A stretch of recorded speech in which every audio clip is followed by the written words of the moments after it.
माँ, तू अब हमारे साथ चल। बाबा थे तब अलग बात थी। अब तू इधर गाँव में अकेली कैसे रहेगी? बेटा पवन बोला। मैं सोच में पड़ गई। दिल का दौरा आने से अचानक पति की मृत्यु हो गई। मैंने बहुत कोशिश की खुद को समझाने की। 13वीं के बाद सब मेहमान चले गए। बेटा पवन और बहू मिताली दोनों इंजीनियर थे। बेटा और बहू के साथ रहने मत जाना, ऐसा मेरी एक सहेली ने कहा था, क्योंकि कमाने वाली बहू को बूढ़ी सास जरा भी पसंद नहीं आती। तेरे वहाँ जाने से उनकी स्वतंत्रता में बाधा आएगी और वे तुझे ताना मार मार के तेरा जीना हराम कर देगी। भाई जब जिंदा थे तब उन्होंने अपनी सारी प्रॉपर्टी अपने बेटे के नाम कर दी। ऐसी परिस्थिति में बेटा और बहू ये मकान बेचकर खा जाएंगे और घर के सब पैसे लेकर तुझे एक एक पैसों के लिए मोहताज कर देंगे। बेटे और बहू के साथ जाने के अलावा मेरे पास कोई दूसरा विकल्प नहीं था। 65 साल की उम्र में मेरे घुटनों के दर्द की वजह से मुझे हमारा राशन वाला दुकान भी चलाना आसान नहीं लग रहा था।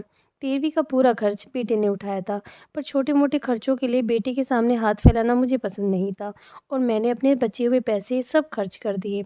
अब परिस्थिति ऐसी थी कि मेरे पास 50 रुपये भी नहीं थे और यह बातें सोचने में मैं पवन को कोई उत्तर नहीं दे सकी।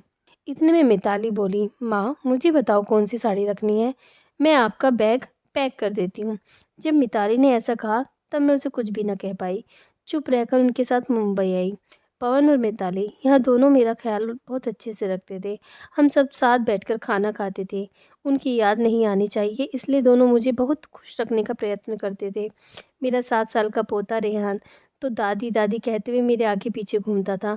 मैंने कोई भी चीज़ मंगाई तो वो मुझे तुरंत ला के देता था। ये सब देखकर मेरे मन को बहुत शांति मिलती थी। मैं सोचने लगी कि लोग बेवजह ही आजकल के लड़के और लड़कियों को बदनाम करते हैं और कहते हैं कि बूढ़े माँ बाप का सम्मान नहीं करते, उनकी देखभाल नहीं करते। खासकर बहू कमाने वाली होगी तो सास को ठोकरों पर रखेगी। लेकिन मैंने देखा कि ये सारी सिर्फ बातें थी। हर उंगली की तरह हर बहू भी सेम नहीं होती। आज सबने बाहर घूमने का प्लान बनाया था। हम सब मॉल में गए। उधर घूमते घूमते पवन और मिताली एक दुकान में कुछ खरीदने के लिए रुके। मैं और रेहान थोड़ा आगे निकल गए। आइसक्रीम की दुकान देखते ही रेहान बोला, दादी मुझे आइसक्रीम खानी है। मेरे ऊपर तो जैसे बिजली ही गिर गई, क्योंकि मेरे पास तो पैसे थे ही नहीं। दिन में कभी मुझे पैसों की ज़रूरत नहीं पड़ती थी। अभी मैं क्या करूं? मेरा उदास चेहरा देखकर रेहान वापस बोला, ले दो ना दादी प्लीज़। माफ़ करना बेटा, वो मैं अपना पर्स भूल गई। मेरा ऐसे बोलते ही रेहान मेरी तरफ एक अलग नज़रों से देखने लगा। उसको लगा कि आइसक्रीम लेनी नहीं है इसलिए दादी बहाने बना रही है। पर मैं क्या कर सकती थी? मुझे खुद ही शर्म आ रही थी। मैं कैसी दादी हूँ जो अपने पोते को आइसक्रीम भी नहीं लेके दे सकती। हमने बाहर ही खाना खाया। मिताली ने मेरी मनपसंद सब्जी काजू मसाले की सब्जी ऑर्डर की थी, पर वो मुझे पसंद नहीं आ रही थी। घर आने के बाद सबने थोड़ा सा टीवी देखा। पवन सोने चला गया। रेहान को देखने उसकी माँ मिताली उसके रूम में गई।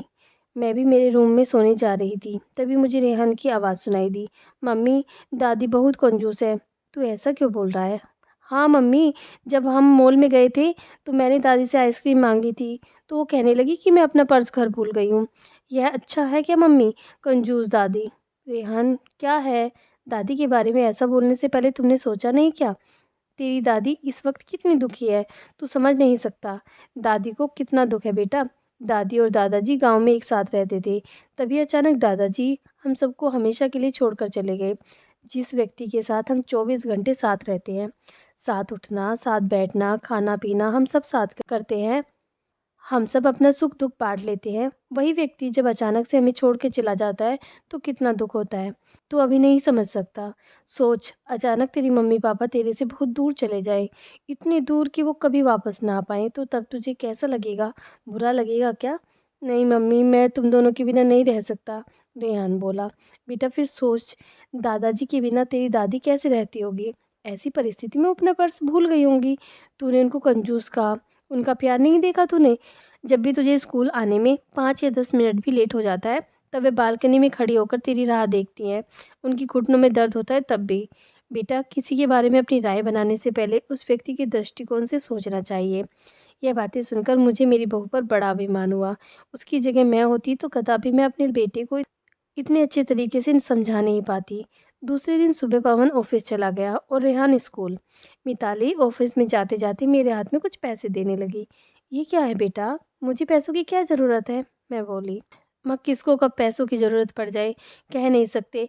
आप मंदिर जाते हो, कभी दान पेटी में डालो, कभी रेहान कोई चीज़ के लिए ज़िद करने लगे तो उसे वो चीज़ दिला देना। पर बेटा, माँ, जब यही पैसे पवन ने आपको दिए होते तो आपने मना किया होता क्या? नहीं ना, आपकी बहू भी कमाती है तो आप अपनी बहू से पैसे क्यों नहीं ले सकती? मिताली का कहना सुनकर मेरी आंखों से आंसू आने लगे। जो मेरा बेटा नहीं समझ सका वह मेरी बहू ने समझा। मेरी बहू जैसी बहू सबको मिले। मैंने भगवान से प्रार्थना की, ऐसी बहू मुझे हर जन्म में मिले। लोग बिना कारण कुछ कमाती हुई बहुओं का व्यवहार देखकर सब कमाने वाली बहुओं को दोष देते हैं। कुछ बहुएं मिताली जैसी समझदार, सुलझी हुई और बड़ों का आदर करने वाली भी होती है।